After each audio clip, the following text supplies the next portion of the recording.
Hello guys, welcome back to my channel. आज मैं मनचंदर का एपिसोड बोलने जा रही हूँ। एपिसोड की शुरुआत होती है जब छोटा बच्चा रोहान बहुत डरा हुआ होता है और सबको बताता है कि गंदी परी उसे उस तरफ से डरा रही थी, जिसकी वजह से वो सीढ़ियों से गिरने वाला था। लेकिन रूही आंटी ने सही वक्त पर आकर उसे बचा लिया। रोहान को इतना डरा हुआ देखकर सभी लोग परेशान हो जाते हैं और उसे संभालने की कोशिश करते हैं। अग्नि बीच में बोलती है कि अगर रूहान रूही के साथ सेफ फील कर रहा है तो वो उसे कभी अभी रूही के साथ ही रहने दिया जाए। रूही उसे प्यार से चुप कराती है और उसे पूछती है कि वो खिड़की के पास क्यों गया था। रोहान को डर से बाहर निकलने के लिए उसे आइसक्रीम देती है और कहती है कि इसे खाते ही सारा डर छूमंतर हो जाएगा।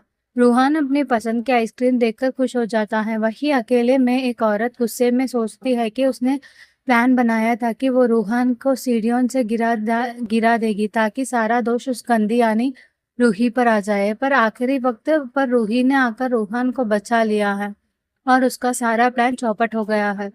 दूसरी तरफ घर के बड़े लोग कल के होने वाले प्रवचन की तैयारी कर रहे होते हैं।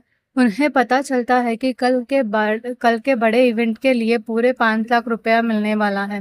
इसीलिए वो किसी भी तरह की गड़बड़ नहीं चाहते हैं और सेविका से कहते हैं कि बच्चे को पूरा प्रवचन अच्छी तरह याद करा दे।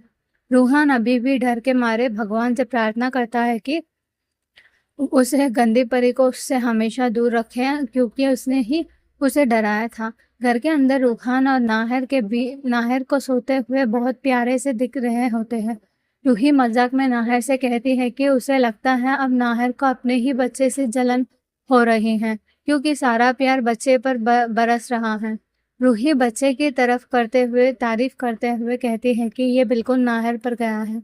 इसके बाल गुन गुंडराले हैं, इसकी आंखों में एक अलग सी चमत्कार है और इसका रंग रूप सब कुछ नाहर जैसा ही है। तभी वहां अग्नि आ जाती है और ताना मारते हुए कहती है कि इसका रंग नाहर पर नहीं बल्कि इसको जन्म देने वाली माँ यानी उस पर गया है, क्योंकि उन दोनों का रंग एक जैसा है। नाहर अग्नि की बात का जवाब देते हुए कहता है कि रंग रूप का तो नहीं पता, पर इस बच्चे का दिल और मन बिल्कुल अपनी माँ रूही पर गया है और बड़ा होकर इसका मन भी बिल्कुल रूही की तरह सुंदर होगा।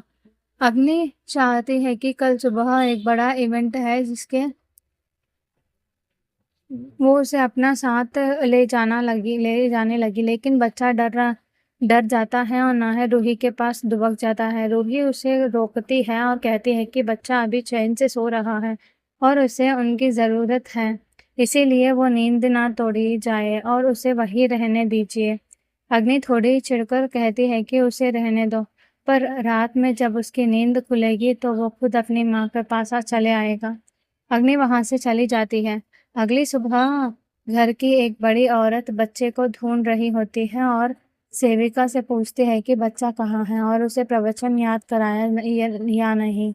सेविका बताती है कि बच्चा तो कल से अपने कमरे में आया ही नहीं। धर्म और अग्नि गुस्से में रुखी के कमरे में पहुंचते हैं जहां रूहान सो रहा होता है। अग्नि उसे उठाने की कोशिश करती है ताकि वो प्रवचन के लिए जा सके, पर रूही उसे रोकती है और कहती है कि प्रवचन ज्यादा जरूरत नहीं है, बच्चे की नींद है, क्योंकि वो बहुत दिनों बाद इतनी चैन से नींद सोया है। अब अगला एपिसोड में क्या होने वाला है वो देखा जाएगा। तब तक please wait watch and subscribe. Thank you so much.